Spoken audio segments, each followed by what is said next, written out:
Kok ya. Nah, fenomena sosial itu kan sebenarnya terjadi juga di beberapa kategori seperti di produk fashion. Katakan misalnya di Indonesia ini ada produk Eiger. Ya. Nilai atau jualannya di pasar itu Sangat ini ya, sangat tinggi. iya, biarpun dijual dengan harga 200-300 tapi masih banyak yang beli. Sedangkan banyak nih produk-produk lokal yang kualitasnya sama atau bahkan lebih bagus atau enggak terlalu jauh kualitasnya. Tidak hanya murah tapi enggak kelihatan oleh pasar. Sudah dijual murah pun tetap gak laku. Ya. Kalau secara kualitas mungkin enggak terlalu jauh. Fenomena sosial itu terjadi di banyak. Yes. Itu menurutku gimana? Saya nangkep nih yang kamu maksud. Pasti kalau nggak salah ya, saya pernah baca buku atau nonton seminar gitu ya, ikut seminar atau nonton videonya itu namanya perceived value dia. Nah, ini banyak sekali orang yang belum menyadari adanya perceived value. Perceived value itu istilah mudahnya adalah anggapan orang tentang nilai kita. Ya kan, anggapan orang tentang nilai seseorang atau nilai produk.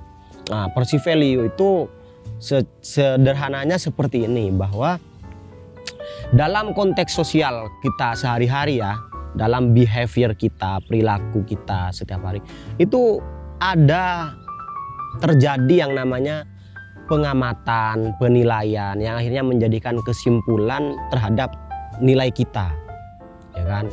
Contoh misalkan kalau kamu sering baca buku, kemana-mana bicara tentang suatu teori tertentu, maka orang akan beranggapan, memberikan citra nilai ke kamu bahwa kamu adalah seorang akademik, seorang aktivis literasi, seorang intelektual, gitu kan. Begitupun kalau ada orang yang kerja keras banget, orang akan melabeli orang-orang itu. Itu namanya perceived value. Anggapan orang tentang nilai orang lain. Nah, itulah yang menjadikan perbedaan dalam sosial itu. Contoh misalkan ada guru nih ya, ada guru honorer itu yang dibayar misalkan cuma 100.000 sebulan misalkan, atau berapa, 300.000 sebulan, 30.000 sehari misalkan. Tapi ada guru yang sama, ngajarnya di kelas yang sama, terus bener katamu tadi kualitasnya ya agak jauh-jauh beda, itu dibayar sampai 5 juta begitu sebulan. Kan gede banget itu. Itu bukan karena apa yang dilakukan oleh guru itu dia. Sama-sama mengajar pekerjaannya, bukan apa yang dikerjakan itu, tapi siapa yang mengerjakan itu. Contoh misalkan, karena apa? Perceived value itu berkenaan dengan kepercayaan orang. Perceived value itu berkenaan dengan kepercayaan orang dia. Jadi dia itu orang itu lebih lega gitu loh. Kalau sesuatu itu ditangani oleh orang ini, padahal misalkan ketika ditangani oleh orang lain juga gak jauh-jauh beda. Itu fenomena kayak gitu itu terjadi, kayak misalkan ada orang cocok sama dokter tertentu, sama tukang pijat tertentu dan lain sebagainya. Jadi itu yang dimaksud perceived value. Dalam konteks sosial kita tidak boleh ngomong kayak saya bebas nilai nih, terserah orang mau nilai saya gimana, gak bisa. Atau ada bahkan ya misalkan kayak level seni aja, seni itu kan ada yang bilang seni itu bebas nilai, tidak bisa seni itu dibanding-bandingkan. Itu ada penilaiannya seni itu. Seni itu dinilai, kalau kita kemarin podcast yang ahli bonsai itu ya ada penilaian sejarahnya, kematangan ininya, terus struktur dan lain sebagainya. Kita tidak bisa lepas dari nilai dalam konteks sosial. Makanya orang kalau mau ngomong saya tidak butuh penilaian dari siapapun, saya bebas persetan dengan pandangan masyarakat, itu harus dipastikan bahwa orang itu memang tidak sedang terikat dengan sosial, dia tidak saling membutuhkan begitu kan. Dia sudah ada di puncak dari suatu status sosial, mungkin itu boleh bisa. Atau orang yang memang sudah kayak antisosial begitu ya. Tapi kalau kita masih membutuhkan atau aktivitas kita itu berkaitan secara langsung dengan sosial keseharian, maka kita harus menyadari adanya perceived value.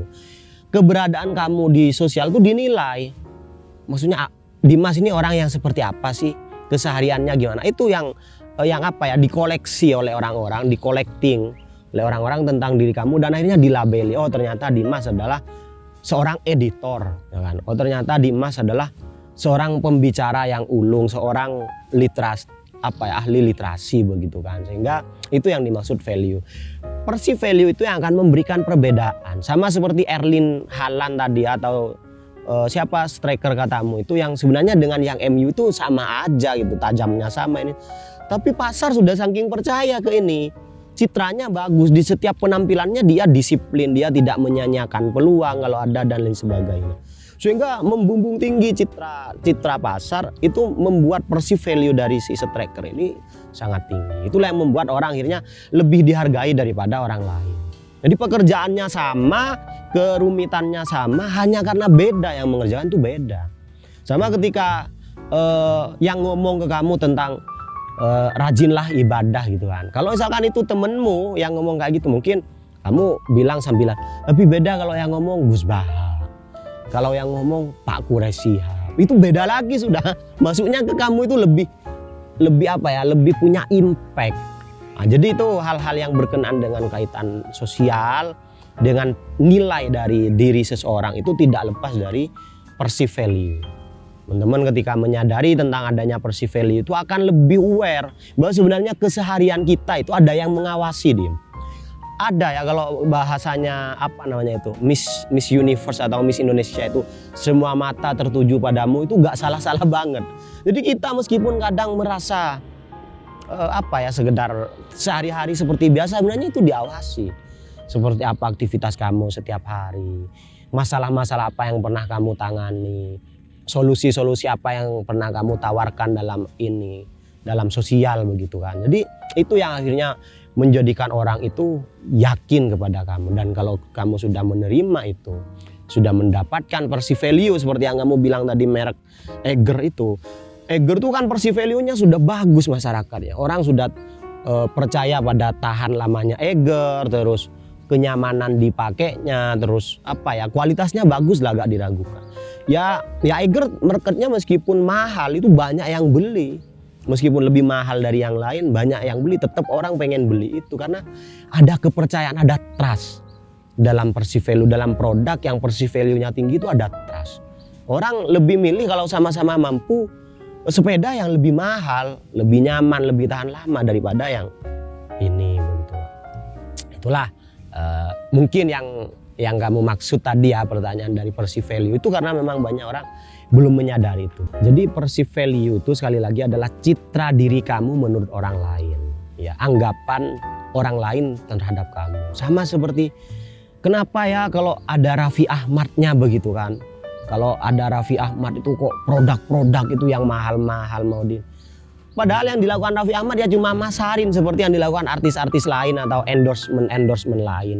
Tapi kenapa kok produk-produk begitu antri untuk Raffi Ahmad, begitu bangga?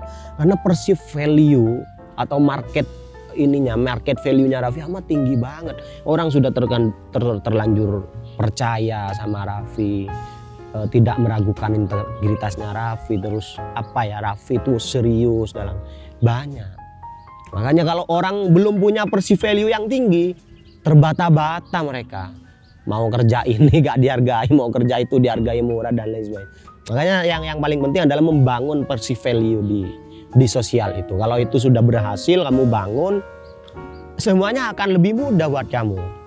Karena orang sudah percaya sama kamu, sudah mengenal kamu sebagai suatu nilai tertentu. Begitu. Kamu sudah membawa nilai yang tinggi tuh di dalam sosial, sehingga orang sudah tahu kamu. Itu sih.